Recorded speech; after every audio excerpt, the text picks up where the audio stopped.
critics, specifically Attorney Harry Roque, are challenging your statement a day ago na hindi friends si Pangulo at si Franco Mabanta by posting old photos of the President and Franco Mabanta. Can you just please clarify kung ano po ba ang status or relationship ni Pangulo with Mr. Mabanta? Okay, tingnan natin. Kailan ba yung sinasabi nila? 2018. Wala naman nagdi-deny na naging social media director ng Pangulo itong si Franco Mabanta. We're talking of now. So, challenge ko rin, bigyan niya ako ng larawan na magkasama si Franco Mabanta at ang Pangulong Marcos Jr.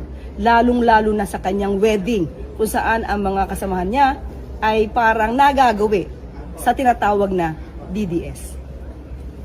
May wala as social media director. Sa akin pagkakaalam po, ito lang po ang naibigay sa akin. Parang tumagal lamang po siya ng 6 months. Mga 6 months po dahil according to them, nagbigay sa akin ng info, medyo hindi nagustuhan yung style. Yun lang po yung aking nabigay sa aking informasyon. And when was this, ma'am, itong 6 months? Mga 2018 nga. Style sa So, social. actually, wala tayong personal knowledge dyan. But yun po yung naibigay sa akin yung information. But definitely now, they don't have relationship. I mean, the President and Mabanta. Wala po tayong alam sa ngayon. Dahil walang naibibigay sa akin anong informasyon kung sila man po ay nagkakausap. Kasi meron naman siyang open letter. Itong si Franco Mabanta na naipost. So, kung sila ay close, ngayon, bakit open letter pa? Di ba dapat personal siyang nakikipag-usap?